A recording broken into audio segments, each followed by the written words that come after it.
this is part 52 of A Link Between Worlds, and we kind of got so carried away on that last part talking about Link to the Past and A Link Between Worlds that we forgot to mention that we're actually entering the final dungeon of the game, Lorule Castle. I know, it's kind of an important thing. It's like, hey, we're about to go to skipped over all of it. We were more concerned with talking about the past instead of the future that's about to happen. But it is nice to finally get to Lorule Castle. I mean, we've got all our upgrades, we've got all our Mei-Meis, our hearts, and we're finally ready to go fight Yugi. Now, one thing I want to say, I'm not like a huge fan of Lorule Castle. It's kind of in the middle for me. Like, you know, it's okay, but it's not great, it's not bad.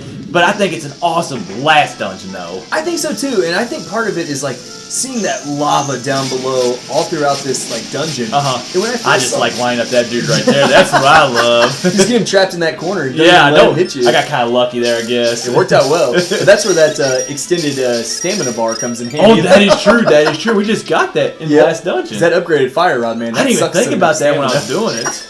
But you did like that guy. Yeah, when you had the chance, man, you got to. My first thought, kind of going back to like the lava down there, I thought about this. I'm like, why does someone's... And this is supposed to be like Lorule Castle. It's supposed to be a nice, normal castle. Why does it have lava down there? Then I realized Lorule's falling apart.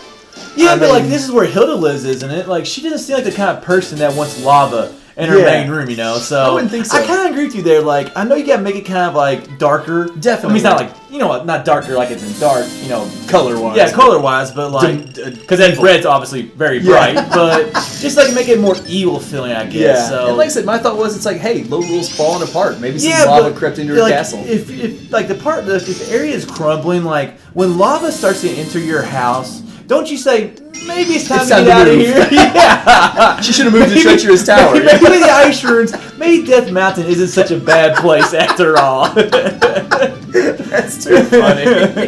I mean, there's basement flooding, and then there's this. And then there's lava flooding. Yeah. I hope they got good homeowners insurance. I just think of the Family Guy volcano insurance. But getting way off topic, I loved walking into this room and seeing the four bosses on the door. Yeah, One thing I actually like, going back to the lava actually a little bit, and that Lorulean crash right there. That's a tough one to say. Yeah, I kind of slowed down on that one a little bit, but I actually like the colors in this dungeon, the purple and the red. Like, they're not colors that you usually see together, but for some reason, it just worked in this dungeon. It does, and the purple kind of reminds me of, like, Minish Cap.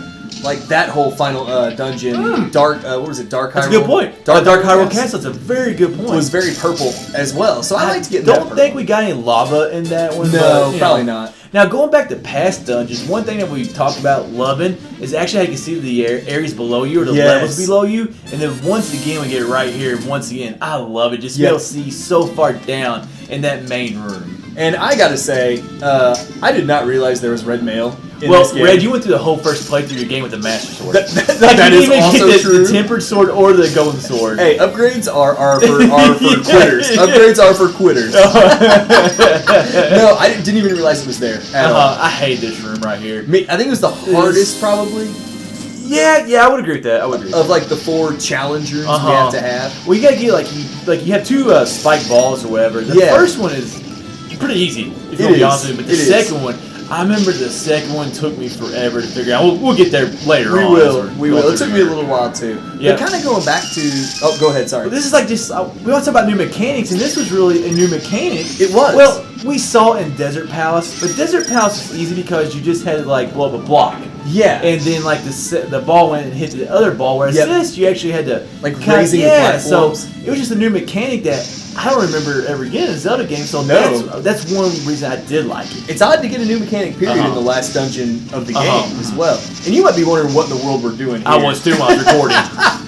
We were trying to make these stupid tiles appear, and for some reason they just took their sweet time. Like I said, when I was practicing, like that never happened to me once. Yeah. And then I got here, and like when I was recording, I was like, what in the world is going on? I had no idea why it took those flying tiles so long to start. And then, like, when we get down to the last couple, it takes forever again. I mean, like, the last 2 and then the first one nails me. I had all that time to prepare myself, and then the first one nailed me. I've never been a huge fan of these tile rooms, not because they're difficult or anything. They're simple. They're getting a corner. I don't see the need for them. Yeah. Like, you get in a corner, you have your shield, you just put it in front of you, or you can use your sword, but if you want to, I just found them always pointless. In my opinion. I agree.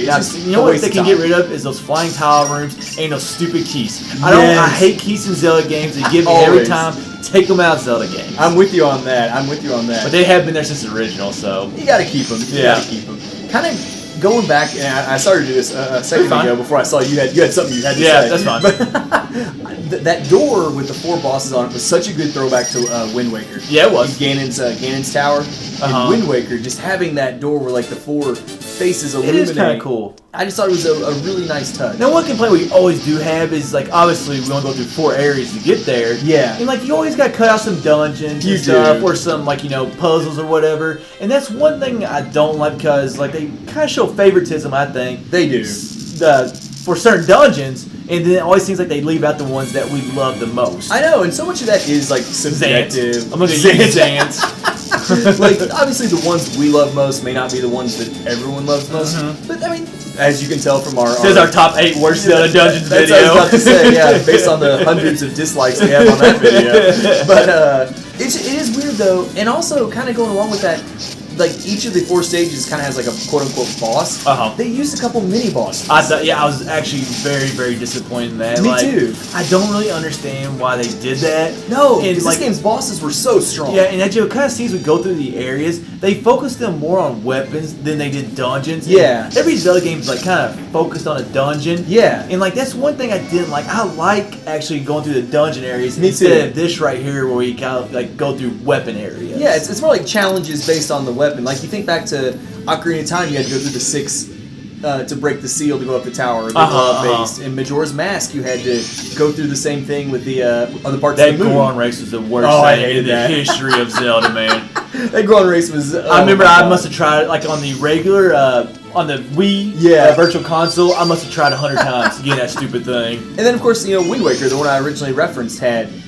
you know, also the 4 areas that were based on the dungeons. So I'm with you that I wish they would have gone with the dungeons as opposed to just item challenges. Now, one thing I don't like about this dungeon, like, to me, it feels very short. Like, you'll see, like, I'm kind of exploring some different areas that you really don't even have to. Like, with the fairies right there, I kind of just wanted to show you what was in that room. But, I mean, yeah, the final boss is longer, as you'll see later on. But, to me, it was kind of short. It really could have been the player, too. I don't know. That's true.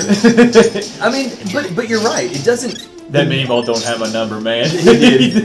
But I mean, like, the music here feels epic. Don't get me wrong. Yes, like, the look of the place, like we mentioned, with the purple and with the lava, looks really great. But it's just so short. And the first half is easy. I didn't catch this, but you said this. Like, the theme actually has that lean at the Ganon sound, to it, which I still haven't noticed it yet. But I will point it out when it does because I specifically wrote it down. I really like we're going to like the in Ocarina of Time. We got the red steps. Yeah, stairwell. Like I haven't heard it yet. So it's where you get that. I think you're crazy, Red. I'll point it out. I'll point it out because when it switched to that, and I think it's actually in the next part that you'll hear it. But when it switches to that, it just I heard it immediately, and I'm like, holy crap! Did the theme switch entirely? Now, or is it just part of the music? Now, I thought this room was actually very difficult. I don't know if it's like, I thought the first room, like with the raising platforms, I really struggled with. Yeah. This one was difficult, but for some reason, I just really liked this one. Like, I just thought, like, it was a good puzzle. It was. Like, and I liked using the bombs to hit the switches. The thing that really frustrated me about this one is trying to get this bomb to the end. And that's because anybody that hits it, like, and then you gotta make sure, like, if somebody does hit it, you gotta like put the walls. You gotta kind of go through that whole process again. So it kind of got frustrating. It was a little nerve wracking. You'll see here in a little while. Like, that's what I did on one part is I just tried to like aim to that corner because there's like a Medusa.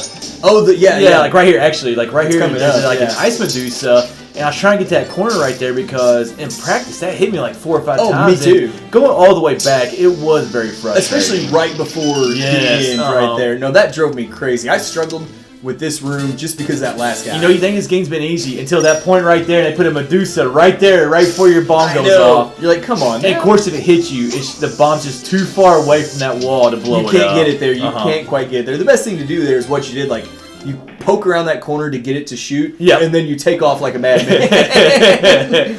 That's what she said. Nice. Now, and this hamburger's gone bad. Oh my god, look at that purple. It is gone fungi. It's not fungi or whatever, definitely. It's not mold, but there's something going on. The lettuce is still fine. It looks the lettuce is perfect, so I will never understand why they made mold. But like going back to Moldorm, one thing that I did like right there was how they put those walls closing in. Yes. Like the same boss but different concept. Kind of made it a little more nerve-wracking. I did love that right there. And we also this wraps up part 52 of A Link Between Worlds.